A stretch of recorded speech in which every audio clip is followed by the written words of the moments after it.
Warning, the following contains spoilers from Sunday's Brooklyn Nine-Nine finale. Brooklyn Nine-Nine aired its Season 5 finale on Sunday, which marked two major milestones.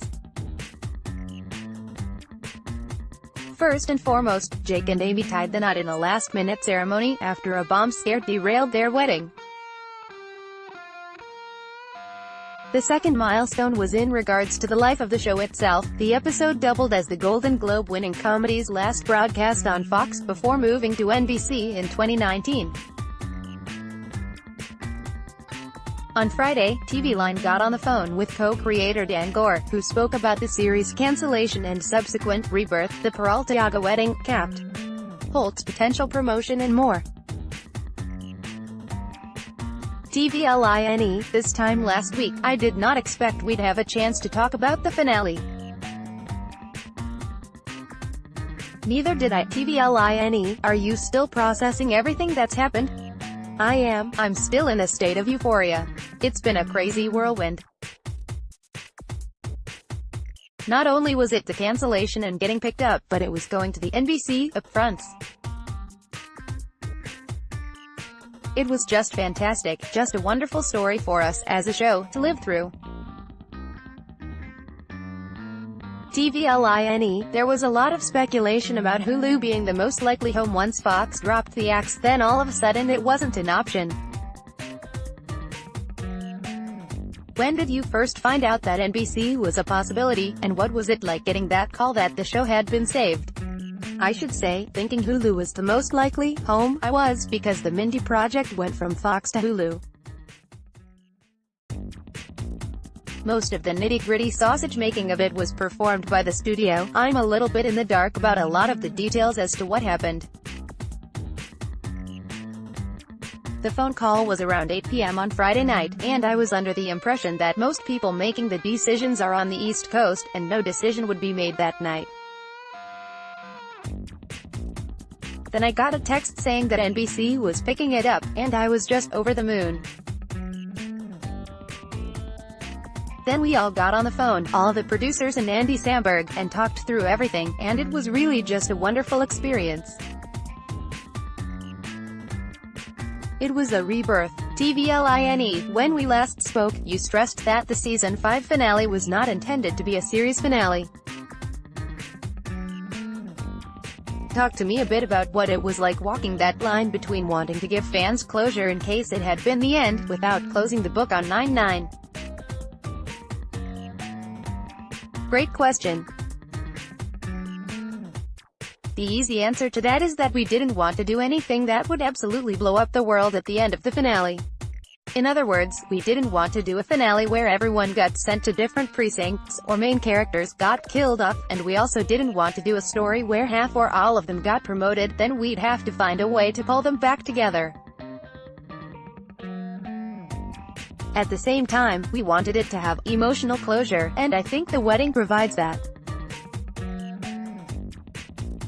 Also, there's an element of closure which is, not full closure because the series will continue to explore these relationships, but Holt saying, "I love you," to Jake and Amy is a very significant moment in those characters' lives.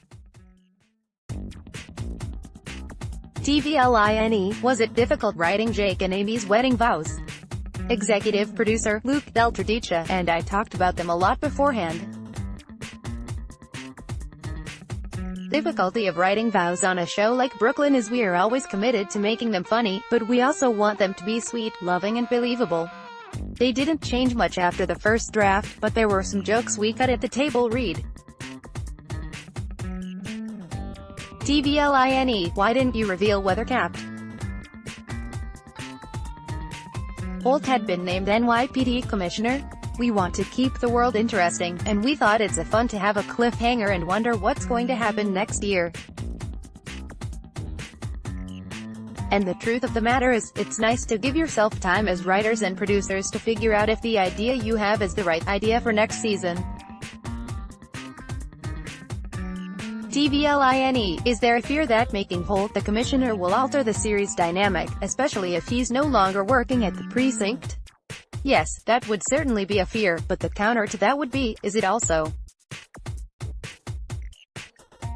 an opportunity? So, I think when making a decision like that as a writer, you have to ask if there's more advantage to mixing things up, or if it's more of a disadvantage disrupting a world that people already like. TVLine, we nearly broke Twitter when we posted the first footage of Jane the Virgin's Gina Rodriguez as Rose's new love interest, Alicia. Should viewers expect to see more of her moving forward? Absolutely, that is the hope. Schedules allowing, we would love to have Gina Rodriguez back in Season 6, and explore Rosa and Alicia's relationship, and how it affects Rose's relationship with her parents. We've always had fun writing dating stories, and we would all like to write the Rosa, Alicia arc. TVLine, the finale featured the return of both Kyle Bornheimer's Teddy and Fred Armisen's Milestones, who was in the very first episode.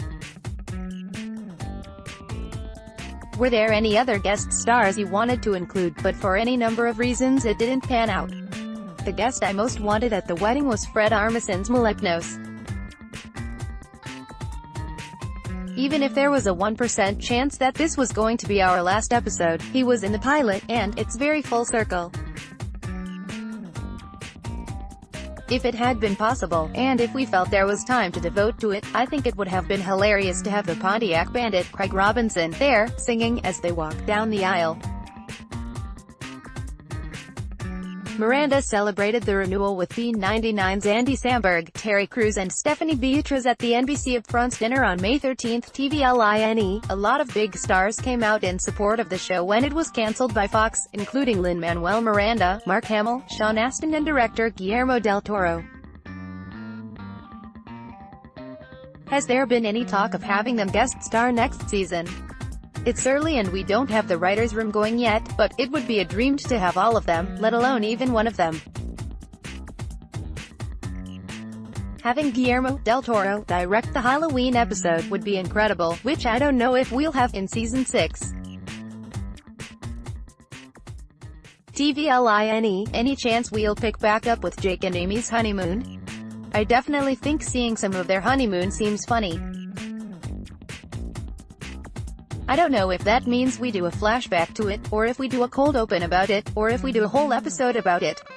Or if it's a series of flashbacks we see throughout the season, I don't know. Now I'm just spitballing. Laughs. What did you think of Brooklyn Nine-Nine's Fox finale? Grade it via the following poll, then hit the comments to flesh out your thoughts, and share your hopes for Season 6.